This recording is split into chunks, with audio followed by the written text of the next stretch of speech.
The Strait of Hormuz is a narrow, 21-mile-wide passage connecting the Persian Gulf to the open ocean, a vital artery for global trade. Despite its modest width, this waterway is one of the most strategically significant locations on the planet. Every day, it serves as the lifeline for the energy needs of billions of people, linking oil-rich nations to the rest of the world. The strait's geography, with steep coastlines and limited navigable channels, makes it both a marvel of nature and a potential choke point for international commerce. It's the only sea route out of the Persian Gulf, making it indispensable for oil-rich nations like Saudi Arabia, the UAE, Qatar, and Iran. These countries depend on the strait to export their most valuable resource, oil and natural gas, to global markets. Without access to this narrow passage, their economies would face severe challenges, and the world's energy supply would be thrown into chaos. Every day, massive tankers carry a significant portion of the world's oil and gas through this choke point, fueling economies from Asia to North America. In fact, nearly a fifth of all global oil consumption passes through these waters, over 20 million barrels per day. The sheer volume of energy resources moving through the strait highlights its critical role in keeping the world's lights on and industries running. Any disruption here sends shockwaves through global energy markets, spiking prices and threatening economic stability. Even rumors of conflict or blockades can cause oil prices to surge overnight, affecting everything from transportation costs to the price of goods on store shelves. The world's dependence on this single waterway makes it a constant source of anxiety for governments, businesses, and consumers alike. The strait's geography gives Iran considerable leverage, as its northern coast borders the waterway, allowing it to monitor and potentially control shipping. Iran has repeatedly demonstrated its ability to disrupt traffic, whether through military exercises, threats, or the seizure of vessels. This strategic advantage gives Iran a powerful bargaining chip in regional and international politics. The U.S., committed to keeping the strait open, has made freedom of navigation a core policy, leading to repeated confrontations with Iran. American warships regularly patrol these waters, escorting commercial vessels and deterring potential threats. This ongoing military presence underscores the strait's importance not just for energy, but for global security and the balance of power in the Middle East. This narrow channel is more than a shipping lane. It's a symbol of power, where global economic needs clash with regional ambitions. The constant movement of ships, the presence of military forces, and the ever-present risk of conflict make the Strait of Hormuz a focal point for international attention and diplomacy. When US-Iran tensions rise, the Strait of Hormuz becomes the world's most dangerous flashpoint. In these moments, the world watches anxiously, knowing that any miscalculation could have far-reaching consequences, not just for the region, but for the entire global economy. The crisis has escalated, sending shockwaves through the region and beyond. What began as a series of tense warnings has now erupted into a standoff of dueling blockades, with both sides refusing to back down. For nearly 2 months, Iran has enforced a blockade of the Strait of Hormuz, one of the world's most vital maritime choke points. This narrow waterway, through which nearly a fifth of global oil passes, has seen daily ship traffic plummet from over 120 vessels to just a handful.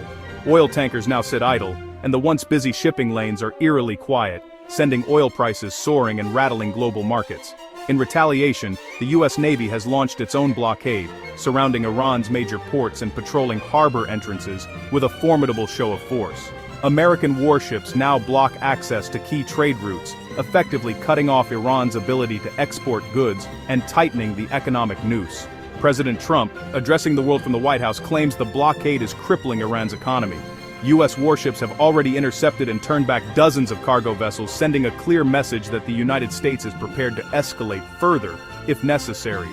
But Iran remains defiant. Its patrol boats continue to block passage through the strait, and officials insist they will not reopen the waterway until the U.S. lifts its blockade. Control of the strait has become Iran's most powerful bargaining chip, and they are determined to use it to maximum effect. Both blockades are acts of economic warfare, creating a massive bottleneck in global oil and gas supply chains. Energy markets are in turmoil, with prices spiking and countries scrambling to secure alternative supplies. The ripple effects are being felt from Asia to Europe and the Americas. The dual pressure has pushed the region to the brink of open conflict. Military commanders on both sides are locked in tense strategy sessions, while warships and aircraft remain on high alert. Each side is daring the other to blink first, knowing that a single misstep could ignite a much larger war. With military forces mobilized and tensions at a boiling point, any miscalculation or accidental clash could trigger a wider war, one that would have devastating consequences for the entire region and potentially the world. As the world watches anxiously, the stakes rise with every passing day. The outcome of this standoff will shape not only the future of the Middle East, but the stability of global energy markets and the balance of power for years to come. After 5 weeks of US and Israeli strikes on Iran, a fragile 2-week ceasefire began on April 8, offering a slim hope for diplomacy. But the calm has been deceptive. Tensions remain high, and both sides are preparing for renewed conflict as the ceasefire expires tomorrow. Iran briefly reopened the Strait of Hormuz, only to close it again after attacking 2 Indian-flagged ships, deepening mistrust. Meanwhile, the US imposed a naval blockade on Iranian ports during the truce, which Tehran calls economic warfare. Iran demands the blockade's removal before talks, but Washington refuses, creating a deadlock. President Trump has signaled he's ready to resume hostilities if no deal is reached. Instead of building trust, the ceasefire has only hardened positions on both sides. The ceasefire shattered when the U.S. Navy seized the Iranian-flagged container ship Tuska in the Arabian Sea. The USS Spruance intercepted and disabled the vessel, citing its links to Iran's weapons programs and U.S. sanctions. Washington framed the seizure as enforcing international law and preventing proliferation.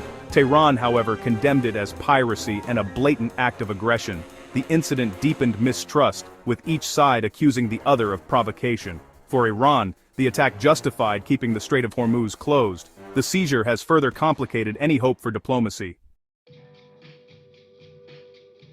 The showdown in the Strait of Hormuz is sending shockwaves through the global economy, especially energy markets. Oil prices have surged. Brent crude up to nearly $96 a barrel, WTI close behind, raising costs for businesses and consumers worldwide. Stock markets are volatile, with investors fearing a wider war and economic fallout. U.S. companies like Halliburton warn of reduced earnings, while diesel prices have soared, driving up transportation and grocery costs. The economic pain is spreading, fueling social and political unrest.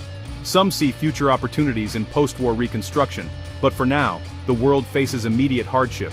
The cost of conflict is already immense, and the threat of a global recession looms. The world waits anxiously for relief.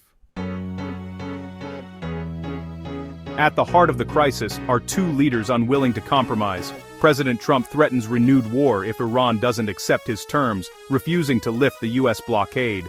Iran's leaders reject negotiations under threat, calling U.S. demands an attempt at forced surrender. Both sides frame control of the Strait of Hormuz as non-negotiable, a matter of sovereignty for Iran and of global security for the U.S. Trump's strategy relies on maximum pressure, betting Iran will eventually yield. Iran, driven by nationalism and pride, refuses to back down, seeing control of the strait as its ultimate deterrent. The result? A dangerous deadlock, with each side waiting for the other to blink. The risk of war grows by the hour. Despite the saber-rattling diplomatic efforts continue, a second round of peace talks is planned in Islamabad, with Pakistan mediating and security on high alert. The U.S. delegation, led by Vice President J.D. Vance and Iran's Parliament Speaker Ghalibaf, may attend, if both sides agree. The main obstacles: the U.S. demands strict limits on Iran's nuclear program and free navigation in the strait, while Iran insists on lifting sanctions and the blockade. Each side's red lines directly contradict the others. The negotiators face a monumental task, finding common ground before war resumes. The clock is ticking and the odds of a breakthrough are slim. Islamabad may be the last chance for peace. The U.S.-Iran crisis is shaking the world. China, reliant on the strait for 40% of its oil, is urging immediate de-escalation. The UK and France are sending naval forces to protect shipping, risking deeper involvement. Regional players like Qatar are working to contain the fallout, supporting fragile ceasefires and humanitarian aid. The conflict threatens to spill over, with Lebanon and Israel on edge and millions already displaced. Even global events like the 2026 FIFA World Cup are affected, as Iran's participation is now in doubt due to security concerns. The crisis is casting a long shadow, complicating international cooperation far beyond the battlefield. The world is desperate for a solution. As the ceasefire ends, the world braces for what comes next. The fragile calm that has held for weeks now feels like the quiet before a storm. In capitals across the globe, leaders and citizens alike anxiously monitor the situation, aware that the decisions made in the coming hours could shape the fate of millions. The tension is palpable, and uncertainty hangs heavy in the air. The risk of major war is high. Recent provocations and hardened positions make renewed conflict likely. Both sides have mobilized forces, and the smallest miscalculation could ignite a wider confrontation. The world watches as military assets are repositioned, and the threat of escalation looms over every maneuver. A wider war could devastate the region, trigger global recession, and cause immense human suffering. The consequences would ripple far beyond the battlefield, disrupting energy supplies, displacing families, and sending shockwaves through financial markets. The cost, in both lives and livelihoods, would be staggering. Yet a narrow window for peace remains. Reciprocal gestures like easing the blockade and reopening the strait could create space for talks. Diplomacy, though fragile, is not yet out of reach. Small steps toward trust could prevent catastrophe and open the door to meaningful negotiations. Real peace would require both sides to abandon zero-sum thinking and recognize mutual interest. Only by acknowledging each other's security concerns and economic needs can a lasting solution be found. Compromise, though difficult, is the only path forward. The international community must push for compromise before it's too late.